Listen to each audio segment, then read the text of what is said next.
Hello everyone, I'm Mr. Ben and welcome to another edition of Know Your History. Today we're going to be talking about a man that everyone loved to hate, and that was John Hatton, Esquire, His Majesty's Collector of Customs for the Port of Salem and Cohansey, also known as the so-called King of the Tories. Now, a Tory, I should explain, is a political party in Parliament that was the Conservative Party that supported taxing the American colonies, whereas the Whig Party was the Liberal Party who did not favor taxation of the American colonies. And it became, when the Revolution broke out, the Whigs, patriots were known as Whigs, and Loyalists were known as Tories. Well, John Hatton was called King of the Tories because he kept an open house for anyone who, any disaffected person who was against the revolution and sought a safe haven in John Hatton's home, which was in Swedesboro, New Jersey. Now, this is a photograph taken in the mid-19th century of John Hatton's house on Kings Highway. This is how it looked in about 1860 or so. And this is how it looks today. I ride by this house on my way to work, to the library, and it was built in 1762, privately owned. That was John Hatton's house in Swedesboro. Now, he also had a home in Cape May County. Well, first he was in Salem, where he was collecting the customs. And as you know, smugglers in America, many men, such as our own John Hancock, amassed a fortune through smuggling. He would, of course, become president of the Continental Congress, sign the Declaration of Independence, and he was a great smuggler, so he hated John Hatton, of course. But nobody hated John Hatton more than the last royal governor of New Jersey, William Franklin. William Franklin would become a loyalist despite his famous father, Benjamin Franklin. William was an illegitimate son of old Ben, but he said that Hatton, this is before the Revolution, gave him more trouble than any other man in the province. Hatton was always stirring up trouble. In Governor Franklin's view, William Franklin's view, but not everyone totally hated John Hatton. This man, Nicholas Collin, the last Swedish rector of the Lutheran Church in Swedesboro, he said, well, I'll quote, "This man, John Hatton, had for a long time been unpopular simply because of his occupation and was truly devoted to king and country." In other words, John Hatton was just doing his job in the eyes of Nicholas Collin anyway, and that was to collect duties or taxes on ships coming into the port of Salem. Now, for a time, Hatton lived in Salem, New Jersey, but he moved to Cold Spring in Cape May County, where he was closer to Delaware Bay. And in 1770, the ship, a merchant ship from England, the Prince of Wales, dropped anchor in the Delaware Bay and began to offload goods onto waiting pilot boats. Now, that was a favorite tactic of the smugglers. The Prince of Wales was bound for the port of Philadelphia, but she stopped in Delaware Bay and offloaded some of those goods onto pilot boats, which took them to waiting wagons that would go through the Pine Barrens and cross over the Delaware and then take them to Philadelphia further up and avoid the duties on those goods.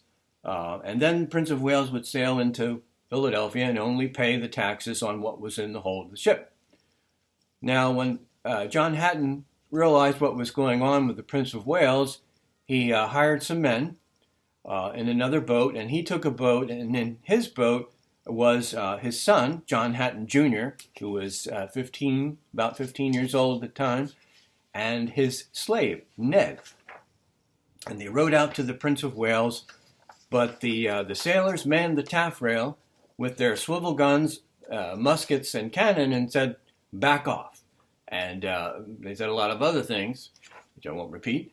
But Hatton wisely rowed away, but he saw one of the pilot boats a little ways off from the ship and intercepted it and commandeered this ship. Now, another boat from the Prince of Wales went after John Hatton.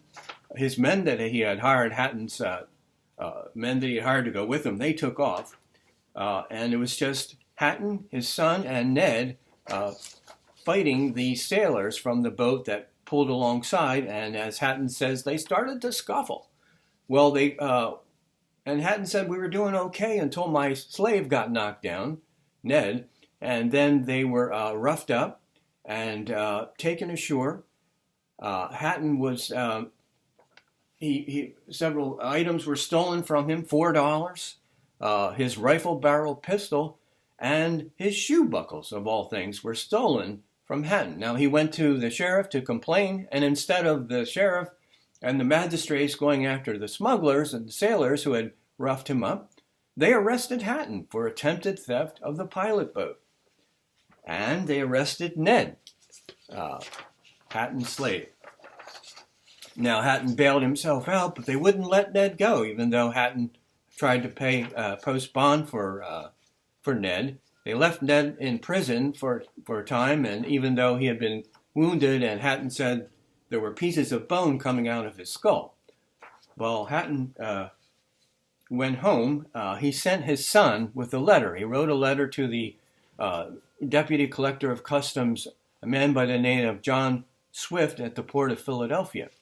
And he sent his son, who was the least wounded of the three, of course Ned's in jail, and to tell him what happened and to be on alert for the Prince of Wales, or one of the pilot boats landing in the port of Philadelphia. Here is a contemporary depiction of the waterfront in Philadelphia. Now, when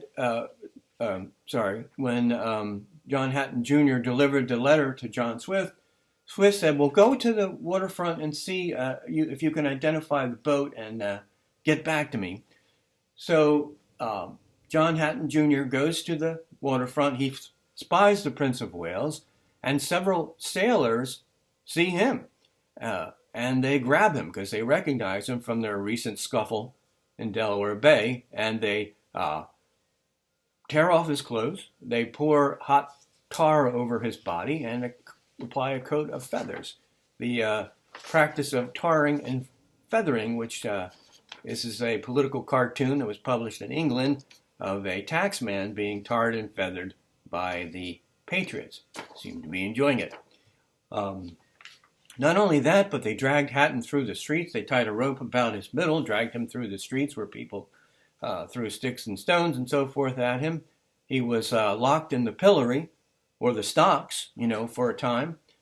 And then they took him out into the middle of the Delaware River and ducked him several times till he almost drowned. And when they tired of that sport, they took him over to the Jersey side and dumped him off, more dead than alive. Poor John Hatton Jr.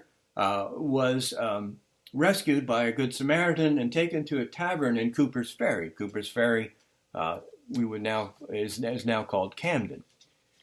Hatton got word of this and complained to the governor, of course, went personally to see him in his mansion in Burlington, complained to the governor, but the governor's hands were tied, and one of the sailors was briefly arrested and released, but no one was ever prosecuted for their treatment of the Hattons. Now, when Hatton went back to Cold Spring in Cape May County, it soon became apparent, he was threatened, and even his neighbors were threatened by the local smugglers, and he was fearful for his life. In fact, he took to traveling at night, and even that wasn't safe because one night a man stepped out of the shadows and tried to unhorse Hatton with a large tree branch, and Hatton hit him over the head with his riding crop and then was able to ride on. Not long after that, a man by the name of Jedediah Mills, who was the ringleader of the smugglers who had fought with Hatton in the in the Bay and also had attacked and tarred and feathered his son in Philadelphia, Jedediah Mills stood in the road one night, brandishing a large club, threatening to beat Hatton's brains out with it. Well, Hatton did not back down, but simply reached into his pocket, and Jedediah Mills turned and fled, not waiting to see if Hatton was armed or not. Now, in his letter, Hatton doesn't say whether he had a pocket pistol or a weapon of any kind. He just said he reached into his pocket and Mills fled. Maybe he was armed with one of these, an English pocket pistol. Oh, don't worry, it's a non-firing replica. It's not even loaded, you see. Well, put that away. Okay. So it wasn't safe to stay in Cape May County any longer, so John Hatton took his family back to Swedesboro, where they resided until the beginning of the Revolution, when the Declaration of Independence was signed in July of 1776, July and August, and Hatton was arrested for harboring a fugitive. One Colonel Moses Kirkland had been imprisoned in Philadelphia, had escaped, and found refuge in Hatton's home in Swedesboro. Now, when the authorities came to arrest, they thought they would arrest Hatton Jr., who's now 20 years old and fully recovered from his injuries, and Moses Kirkland. But Kirkland and Hatton had already left to join the British Army. However, John Hatton Sr. was arrested and taken to the Walnut Street prison, as you can see in the background of this contemporary painting, and held for a time in the Walnut Street prison, which, by the way, is directly across the street from the Pennsylvania State House, would one day be called Independence Hall. Hatton Jr. had joined the British Army. Perhaps he was swayed by one of these recruitment posters. King George wants you. And he had joined a provincial New Jersey regiment and marched off with the British to fight many battles and skirmishes, in one of which he was wounded rather severely at the battle of the siege, I should say, of Fort 96 in the South Carolina backcountry. He would recover from that wound as well. Meanwhile, Hatton had been released from prison, and when the British occupied Philadelphia, Hatton had returned to his home in Swedesboro, but when the British were occupied Philadelphia, Hatton went over to the British, as many people in this area in Gloucester County did, who were loyal to the king.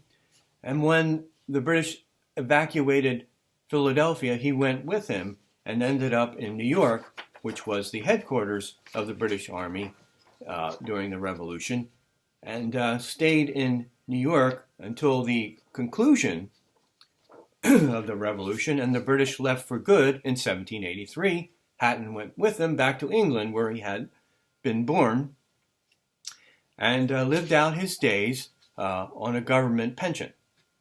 Now, his wife had stayed behind while Hatton was in New York.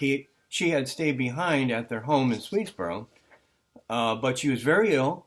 Her property had been, people had stolen the cattle and sheep and so forth, and vandalized their property. She left, but she had to get permission to pass through the lines. Washington's army that had surrounded New York, and through the British lines. And she was given permission by the American authorities to go to New York, but she was so sick she had to travel in a wagon on her bed.